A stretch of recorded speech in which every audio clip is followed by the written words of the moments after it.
Bismillahirrahmanirrahim. Assalamualaikum warahmatullahi wabarakatuh. Saya akan membuat presentasi yang membuat 4 atau lebih pertemuan sebelumnya yang disampaikan melalui video ini untuk UTS Komunikasi Data pada semester 2 ini. Pertama, saya mulai dari pertemuan 3. Pertemuan 3 yaitu gangguan pada saluran transmisi pada umumnya. Pada umumnya, tujuan komunikasi dalam jaringan adalah untuk mengirimkan informasi dari satu perangkat ke perangkat lain.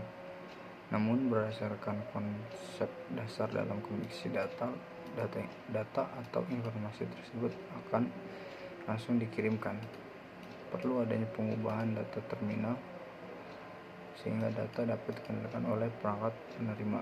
Pengubahan data ini disebut dengan sistem coding atau sandi dalam komunikasi data, yaitu penyusunan simbol atau karakter data ke dalam bentuk biner. Gangguan-gangguan ini dapat dibagi menjadi 2, yaitu gangguan yang dapat diprediksi dan gangguan yang tidak dapat diprediksi. Gangguan yang dapat diprediksi pertama adalah ATNC atau redaman. ATNC atau yang biasa disebut dengan roll off adalah peristiwa di mana sinyal mengalami pelemahan selama kabel atau kawat. Hal ini dikarenakan gelombang sinyal berubah bentuk selama mengalir melalui kawat. ATNC dapat dipengaruhi oleh fungsi dan panjangnya kabel. Apabila kabel terlalu jauh, maka sinyal dapat mengalami penurunan kualitas. Lemahnya sinyal ketika sampai stasiun penerima akan membuat sinyal sulit untuk diinterpretasikan dan dapat mengakibatkan kegagalan komunikasi. Selain diakibatkan oleh jauhnya jarak yang ditempuh, ATNC juga dapat disebabkan oleh peningkatan frekuensi sinyal selama melewati saluran. Yang kedua adalah tundaan. Secara umum, tundaan dapat diartikan sebagai keterlambatan datangnya sinyal sehingga memperlambat pemrosesan antara sinyal yang satu dengan yang lain, memiliki frekuensi yang berbeda dan memiliki fungsi masing-masing tidak dapat berjalan dengan kecepatan yang sama, sehingga sinyal juga akan tiba ke stasiun penerima pada waktu yang berlebihan. Gangguan yang tidak dapat diprediksi. Gangguan yang tidak dapat diprediksi pertama adalah derau atau panas atau thermal noise. Derau panas merupakan salah satu jenis noise yang tergolong dalam internal noise, yaitu gangguan ekstris yang dihasilkan alat atau sirkuit dalam sistem komunikasi data. Sedangkan derau panas sendiri merupakan perpindahan elektron yang cepat dan acak dalam konduktor yang diakibatkan oleh digital terminal. Derau intermodulasi terjadi apabila dua sinyal yang memiliki frekuensi berbeda secara bersamaan menggunakan medium transmisi yang sama, sehingga akan dihasilkan sinyal-sinyal yang merupakan penjumlahan atau perkalian dua sinyal tersebut. Derau intermodulasi ini biasanya diakibatkan oleh gejala intermodulasi. Kesimpulan dari pertemuan ketiga adalah media transmisi adalah media yang menghubungkan antara pengiriman dan penerima informasi data.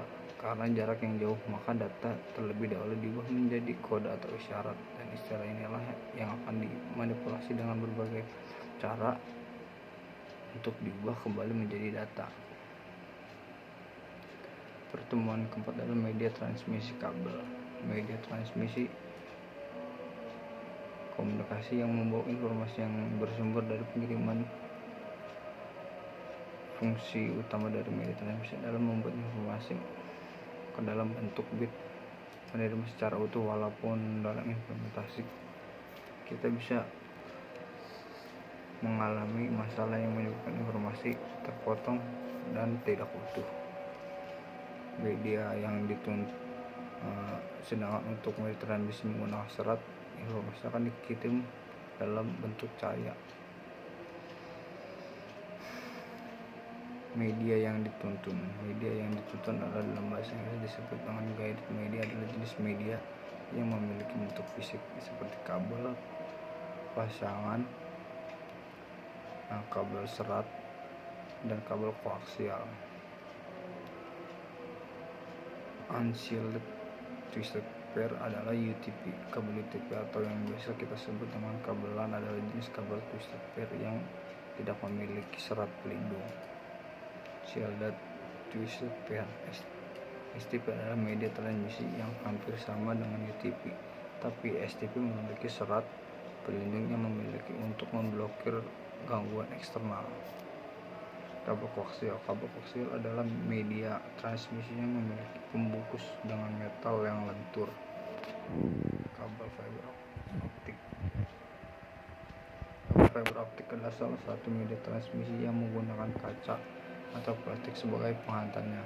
Sinyal akan dikirim dalam bentuk cahaya yang terpantulkan di sepanjang kabel karena kecepatan cahaya yang tinggi. Karena karakteristiknya, data yang dikirimkan dan juga cepat, dan ini adalah media transmisi tercepat hingga saat ini. Menurut saya itu saja yang pada pertemuan 4. Pertemuan 5, media transmisi kabel. Media yang dituntun adalah media yang tidak dituntun, maksud saya. Untuk unguided media adalah media yang menggunakan sistem gelombang elektromagnetik dalam mentransmisikan informasi dari pengirim ke penerima tanpa ada pengiriman fisik yang menuntunnya. Salah satunya adalah frekuensi radio. Frekuensi radio adalah media transmisi yang menggunakan gelombang elektromagnetik dengan kisaran frekuensi di antara 3 kHz hingga 300 GHz. Frekuensi radio pada umumnya menggunakan antena untuk menyebarkan gelombang elektromagnetiknya. Gelombang mikro atau microwave adalah media transmisi yang menggunakan gelombang elektromagnetik dengan frekuensi super tinggi, yaitu frekuensi yang berada di kisaran 3 GHz hingga 30 GHz dengan panjang gelombang sekitar 1 mm hingga 1 meter untuk mentransmisikan sinyal dari penerima hingga penerima. Dan pertemuan 6, pertemuan terakhir yang akan saya jelaskan adalah encoding. Encoding adalah orang yang mengembangkan dan menerima pesan. Seperti ditunjukkan, pembuat encoder harus menentukan pengiriman pesan akan diterima oleh audiens dan membuat penyesuaian sehingga pesan diterima dengan cara yang mereka inginkan diterima. Encoding adalah proses mengubah pikiran menjadi komunikasi. Encoder menggunakan media untuk pengiriman pesan, panggilan telepon, email, pesan teks, pertemuan tatap muka, atau alat komunikasi lainnya. Dalam dunia komputer yang dilakukan encoding, karakter bit adalah memisahkan bit ini menjadi masing-masing kelompok bit dan menetapkan simbol untuk setiap urutan yang diperoleh.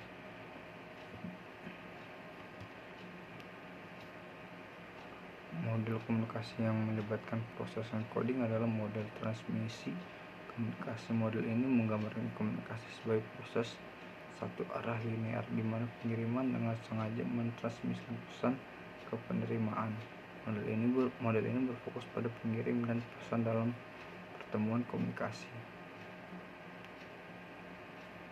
Misalnya, penyiar radio tidak tahu apakah Anda penerima pesannya atau tidak, tetapi jika peralatannya berfungsi dan salurannya bebas dari statis, maka ada kemungkinan besar bahwa pesan itu berhasil diterima. Model interaksi komunikasi. Model yang terakhir adalah encoding. Ini menggambarkan komunikasi sebagai proses di mana komunikator menghasilkan realitas sosial dalam konteks sosial, rasional, dan budaya. Dalam mode ini, Anda tidak hanya berkomunikasi untuk bertukar pesan, Anda berkomunikasi untuk menciptakan hubungan, membentuk aliansi antar budaya, membentuk konsep dari Anda, dan terlibat dengan orang lain dalam dialog. Ciptaan komunitas. Kata Anda tidak berkomunikasi tentang realitas Anda. Kesimpulan pengiriman media adalah dalam model ini transaksi komunikasi berbeda dengan signifikan dari model lainnya. Alih-alih membeli peserta sebagai pengirim dan penerima masyarakat dalam pertemuan komunikasi disebut sebagai komunikator. Berbeda dengan modal interaksi yang menunjukkan bahwa peserta berganti posisi dengan pengirim dan penerima. Model transaksi menunjukkan bahwa Anda secara bersamaan adalah pengirim dan penerima. Begitu dari kesimpulan pada pertemuan ke-8 untuk presentasi pada 4 pertemuan ini. Untuk syarat UTS pada komunikasi data ini hanya untuk sampai di sini saja, dan semoga bermanfaat untuk semuanya, bagi teman dan untuk masyarakat. Terima kasih. Wassalamualaikum warahmatullahi wabarakatuh.